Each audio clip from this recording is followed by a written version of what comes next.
খুঁটি পুজোর মধ্য দিয়ে ঢাকে কাঠি পড়ল দিনহাটার সাহেবগঞ্জ আমরাকজন দুর্গাপুজো কমিটির। জানা যায় পঞ্চম বর্ষে এই পুজো এবার পদার্পণ করবে। সীমান্তবর্তী এলাকা হলেও বিগত 4 বছর থেকে জাঁকজমকপূর্ণভাবে পুজো করে সকলকে চমক উপহার দেয় এই পুজো কমিটি। রবিবার আমরাকজন দুর্গাপুজো কমিটির খুঁটি পুজো সম্পন্ন হয়েছে।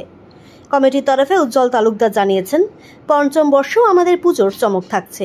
এবছর কাল্পনিক মন্দির তৈরি হবে। পুজোর বাজেট মোট 3 লক্ষ টাকা। অন্যান্য বছরগুলির মতো এবারও দর্শনার্থীদের উপচে পড়া ভিড় হবে বলে আশা করছে পুজো কমিটি।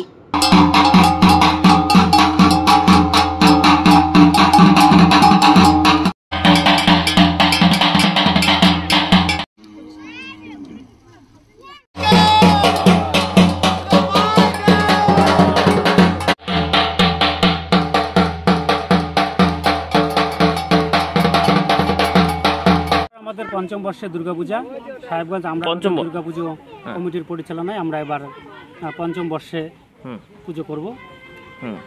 আমাদের থিম এবার কাল্পনিক মন্দির হবে একটা। গ্রামীণ এলাকাতে আমাদের বাজেট মোটামুটি 3 লক্ষ টাকার মধ্যে আমরা করব। আজকে খুঁটি পূজা হলো? হ্যাঁ, আজকে খুঁটি পূজার মাধ্যমে আমাদের শুরু হলো। এবার আমরা একটু দেরিতে শুরু করেছি, অন্যান্যবার আমাদের 1-1.5 মাস আগের থেকে শুরু হয়। এবার আমরা একটু দেরিতে শুরু করেছি, কিন্তু আশা করি যে গ্রামীণ এলাকা হিসেবে আমরা ভালোই করব। এই পুজো কবে ওপেনিং হবে আপনাদের? এবার ষষ্ঠীর দিন আমাদের পুজো ওপেনিং হবে। কি আশা রাখছেন, এবার কিরকম মানুষের সমাগম হতে পারে? অন্যান্য বারের মতো এবারও আমরা আশা রাখছি যে আমাদের পূজা মণ্ডপ অন্যান্যদের থেকে সেরা হবে এবং দর্শনার্থী প্রচুর হবে। কি নাম আপনার? আমার নাম উজ্জ্বল তালুকদার।